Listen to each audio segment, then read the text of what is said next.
नमस्कार. मी doctor Navnath Indalkar, Shrimati Putlaben Shah college of education Sangli. आज आपणाशी गूगल क्लासरूम या ॲप्लिकेशनविषयी चर्चा करणार आहे. कोरोना महामारीच्या काळामध्ये विविध ऑनलाईन पद्धतीच्या ॲपच्या माध्यमातून अध्यापन केलं जात आहे. काही झूम, गुगल मीट यासारखे ॲप्लिकेशन्स वापरून प्रत्यक्ष विद्यार्थ्याशी संवाद साधण्याचे शिक्षक प्रयत्न करत आहेत. ही अत्यंत अभिनंदनीय बाब आहेच. आणखी काही असे ॲप आहेत की ज्याचा वापर करून विद्यार्थ्यांना आपण या वर्गामध्ये समाविष्ट करू शकतो. त्यापैकीच एक ॲप म्हणजे गूगल क्लासरूम होय. गूगलद्वारे तयार केलेलं हे ॲप अत्यंत सोप्या पद्धतीनं वापरण्यायोग्य असं आहे आणि या ॲपचा वापर अगदी कमीत कमी तंत्रज्ञानाचं ज्ञान असणारी कोणतीही व्यक्ती, कोणताही शिक्षक करू शकतो. या गूगल क्लासरूममध्ये आपण अप्रत्यक्षपणे एक वर्गच तयार करत असतो आणि या वर्गामध्ये विद्यार्थी जॉईन होतात आणि शिक्षकाशी ते संवाद साधतात. ह्या ॲपचं वैशिष्ट्य म्हणजे एकदा तुम्ही वर्ग तयार केला की जोपर्यंत तुम्ही तो वर्ग डिलीट करत नाही तोपर्यंत तो कितीही दिवस तुमचा वर्ग राहू शकतो. आणि विद्यार्थ्यांनी एकदा वर्ग जॉईन केल्यानंतर दररोज ते ॲप ओपन केल्यानंतर जॉईन करावं लागत नाही. एकदा विद्यार्थी जॉईन झाला की तो कायम त्या वर्गाशी जॉईन असतो, जोपर्यंत शिक्षक त्याला वर्गातून काढत नाही. जसं आपण एखाद्या विद्यार्थ्याला शिक्षा करतो किंवा विद्यार्थी स्वतःहून वर्गातून बाहेर जात नाही, तोपर्यंत या क्लासरूममधून, गूगल क्लासरूममधून विद्यार्थी बाहेर पडत नाही. अत्यंत सुंदर, सोपे आणि विद्यार्थ्यांशी सातत्यपूर्ण संवाद साधण्याचे हे ॲप आहे. या ॲपच्या माध्यमातून तुम्ही विद्यार्थ्यांना विविध मॅसेज पाठवू शकता, त्यांना काही अभ्यासाचं साहित्य देऊ शकता. त्याचबरोबर तुम्ही त्या विद्यार्थ्यांशी हितगुज करू शकता, चॅटिंग करू शकता, विद्यार्थ्यांना काही प्रश्न देऊ शकता, विद्यार्थ्यांना तुम्ही प्रकल्प देऊ शकता. विद्यार्थ्यांनी सोडवलेले प्रकल्प तुम्हाला ते पाठवू शकतात. तुम्ही ते तपासून त्यांना गुण देऊ शकता, विद्यार्थ्यांना सूचना देऊ शकता, त्यांना काही दुरुस्ती करायला पाहिजे. अशा अनेक सुविधांनी युक्त, ज्याला मल्टीटास्किंग क्लासरूम असं मी म्हणेन, असं हे ॲप आहे.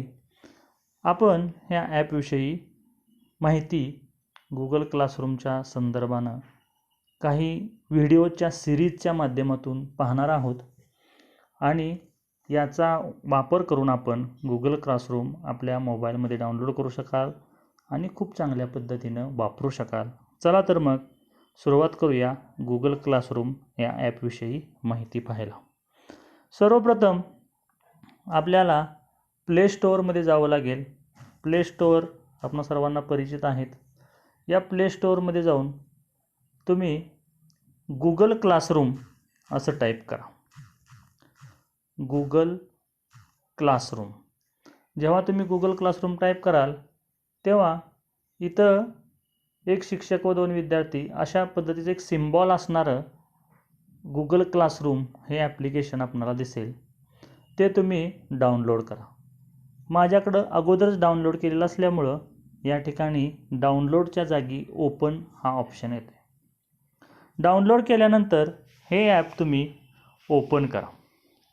ते इथूनही ओपन करता येतं किंवा तुमच्या मोबाईलच्या डाउनलोड केल्यानंतर तुमच्या मोबाईलमध्ये क्लासरूम सिम्बॉल असणारं एक ॲप दिसेल, जे तुम्ही सर्च करून पण शोधू शकता. जसं आता हे माझ्या मोबाईलमध्ये क्लासरूम हे ॲप आहे. मी हे ओपन केलं. ओपन केल्यानंतर तुम्हाला अशा पद्धतीची स्क्रीन दिसेल. या स्क्रीनवर 10 टेक्नॉलॉजी, सांगली शिक्षण संस्था, हिस्ट्री, इन्क्लुझिव्ह क्लासरूम हे जे तुम्ही पाहताय हे मी काही वर्ग तयार केलेले होते. तुम्ही जेव्हा ओपन कराल तेव्हा अशा पद्धतीचे वर्ग तुम्हाला दिसणार नाहीत. हे जे ॲपच्या वरच्या बाजूला तुम्हाला दिसेल, गूगल क्लासरूमच्या शेजारी एक प्लस किंवा अधिक चिन्ह दिसतंय त्यावर क्लिक केलं तर त्यामध्ये 2 ऑप्शन तुम्हाला दिसतात. त्यातला पहिला ऑप्शन आहे जॉइन क्लास आणि दुसरा आहे क्रिएट क्लास.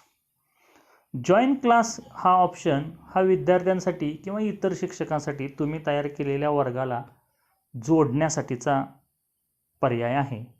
आता तुम्ही पहिल्यांदा गुगल क्लासरूम वापरत आहात तर तुम्हाला एक क्लास तयार करावा लागेल. आता क्लास तयार करायचा असेल तर तुम्हाला या प्लस चिन्हावर क्लिक करून क्रिएट क्लास या चिन्हावर क्लिक करावं लागेल. इथं विद्यार्थ्या वापरण्यासंदर्भात काही सूचना आहेत आणि ह्या टर्म्स अँड कंडिशन तुम्ही जेव्हा येस म्हणाल इथं या ठिकाणी चौकोनामध्ये फुलीवर तेव्हाच इथं कंटिन्यू हे ऑप्शन येतो आणि कंटिन्यूवर क्लिक करा. कंटिन्यूवर क्लिक केल्यानंतर तुम्हाला अशा प्रकारची स्क्रीन या ठिकाणी दिसेल जिथं class name, section, room, subject असं म्हटलं आहे. आता क्लास नेमच्या पुढं कंसामध्ये रिक्वायर्ड असं म्हटलं आहे, म्हणजे क्लास नेम हे इथं टाकल्याशिवाय तुमचा क्लास तयार होणार नाही. आता आपण या ठिकाणी एक क्लास तयार करूया. उदाहरणार्थ 7th क्लास करूया, 7वी. तर ह्या 7th क्लासला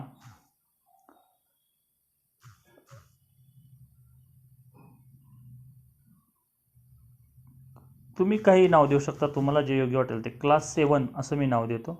सेक्शनमध्ये तुम्हाला जर काही ॲड करायचं असेल सेक्शन अ, ब, क तर करू शकता किंवा रूम नंबर करू शकता. आता 7th क्लासचा कोणता सब्जेक्ट वाईज करायचा असेल तर तुम्ही एक विषयाचं तिथं टाकू शकता. जसं आता समजा 7th क्लासचा हिस्ट्रीचा क्लास आहे, हा इतिहासचा आहे, तर तुम्ही टाकू शकता. तुम्हाला वाटलं नाही मला फक्त वर्गाचाच क्लास तयार करायचा आहे तर सब्जेक्ट टाकला नाही तरी चालेल, काही अडचण नाही. आणि जेव्हा तुम्ही क्रिएट या बटनावर क्लिक कराल काही सेकंदाचा वेळ घेईल आणि तुमचा क्लास क्रिएट होईल. ही प्रोसेस पूर्ण होईपर्यंत थोडं वाट पहा आणि जेव्हा हा क्लास क्रिएट होईल तेव्हा अशा प्रकारची स्क्रीन तुमच्या समोर दिसेल ज्यामध्ये लिहिलं असेल क्लास 7. खाली शेअर विथ क्लास म्हणजे खाली तुमचं नाव किंवा फोटो जर तुम्ही गुगलला असेल तर तो फोटो येईल आणि इथं शेअर विथ क्लास असा ऑप्शन येईल. अशा प्रकारे आज आपण गुगल क्लासरूमवर एखादा वर्ग तयार करू शकतो आणि या वर्गामध्ये आपण विद्यार्थ्यांना जॉईन करून घेऊ शकतो. आज आपण गुगल क्लासरूमवर वर्ग कसा करायचा याविषयी माहिती पाहिली. पुढील व्हिडिओमध्ये आपण क्लासरूममध्ये विद्यार्थ्यांना, शिक्षकांना कसं समाविष्ट करून घ्यायचं व त्यांच्याशी कसा संवाद साधायचा याविषयी माहिती पाहूया.